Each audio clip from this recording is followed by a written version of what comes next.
This is my old avatar, and this is me new. The idea here, which I'm supposed to discuss, is changing ideas of truth. This was the truth of me before my father passed away, and this is my new truth. The day you lose your parents, that's the day you realize that who you really are, and this is who I'm really. This is how I look like. My father, a security guard, he was 10th fail. Believed in simplicities. He was not indoctrined. He was not baptized in the current modern education system. Sorry if you guys don't like it. So my father used to discuss me with the ideas from the ancient books of our ancestors. He used to teach me the stories of Bhagwan Ram. He used to teach me the stories of Bajrang Bali. He used to tell me the stories of Raja Harishchandra. He used to tell me stories of Adi Shankaracharya. And when he used to tell me all those things, there was one part of me which used to question it, like we all do. That what is the truth? In all this mumble jumble of stories which we keep listening all the time, where lies my truth? There is a sher in Urdu which says, Aina dekh ke tasalli hui, humko is ghar mein janta hai koi. Which means that, we see the mirror every day. But do you ever ask who you really are? What is your truth? I'm an entrepreneur. I am 41 years of age.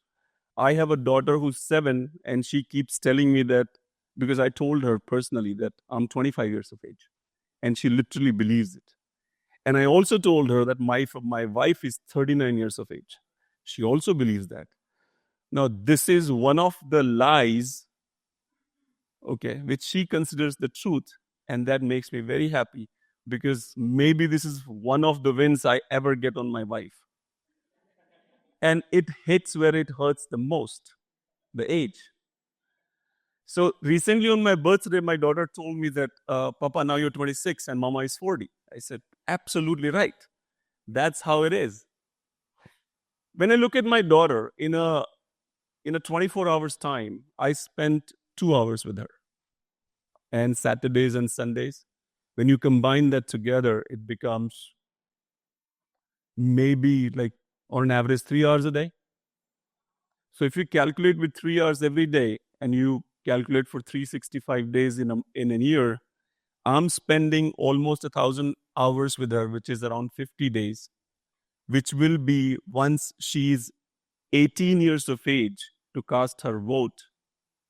I would have spent only 35 to 36 months with her. So my universe overlaps with her universe. If you see the Venn diagram, only for those 2 to 3 hours. So the universe, my universe, which is overlapping with her universe, you guys are kids, all of you. I hope your parents are spending more time with you than what I'm doing. And I'm really guilty about it, as charged, that I'm spending less time with her.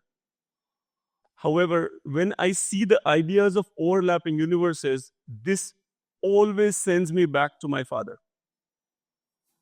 My father, when 2014, I was about to start my business, he told me a story.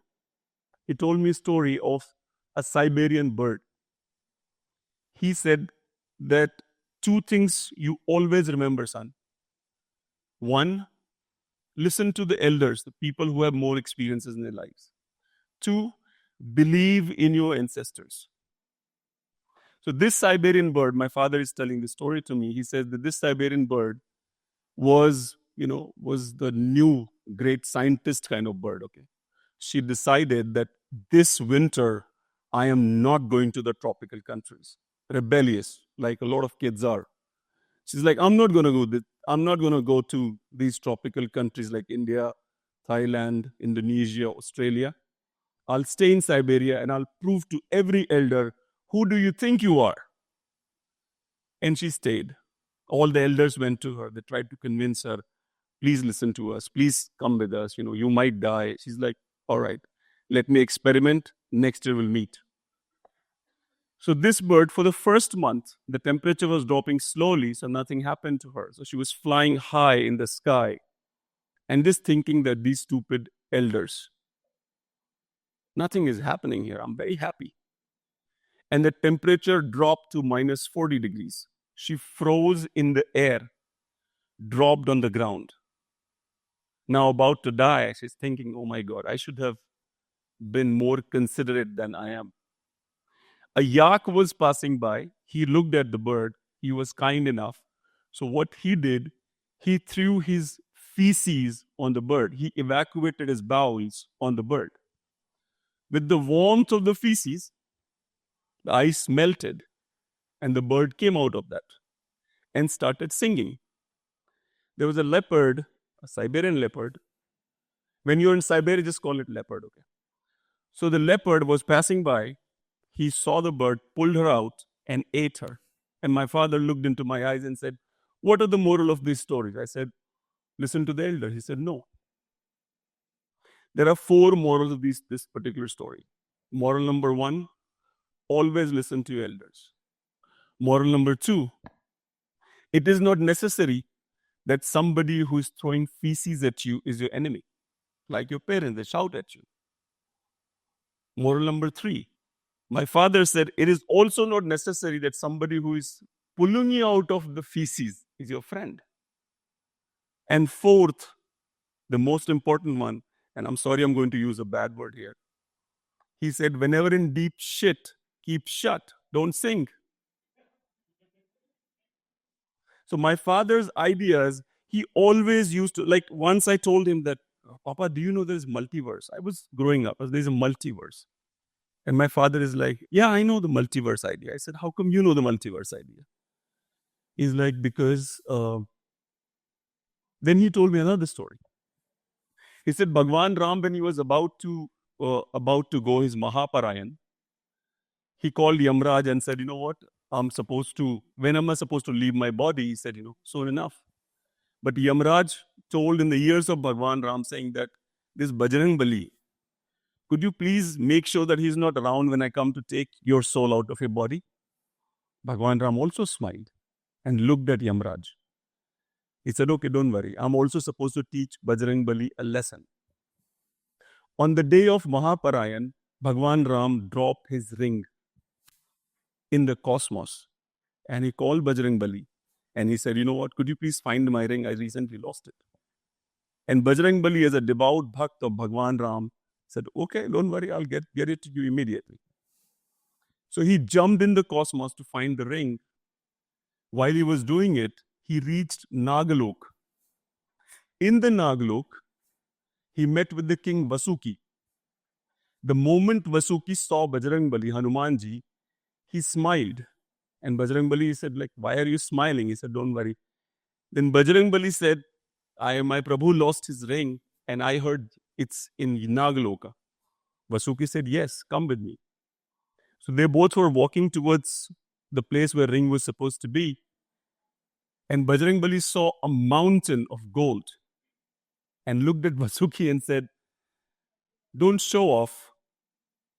I know you have money. Don't show me these mountains of gold. But Vasuki again smiled and said, let's walk towards them. Bajrang Bali found the ring lost by Bhagwan Ram at the bottom of that mountain. And Vasuki looked at Bajrang Bali and said, there are infinite number of universes. All of them have a Bhagwan Ram. And he always drops his ring at the time of his Mahaparayan. And he always sends a Hanumanji who comes to see this. And this is the way he teaches you that you're not supposed to be in love with something, that you don't let it proper course go the way it should be. I lost my father on September the 11th. He was suffering from cancer, 4th stage. The doctor gave him only 3 months. I made sure that he lived for 2.5 years. But over a period of time, I kept questioning myself, am I doing the right thing?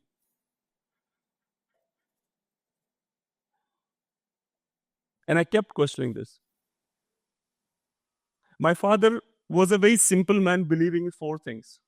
Get married, procreate, provide, protect, perish. Simple life. That was his truth. Our truths are getting complicated day in and day out. All of us.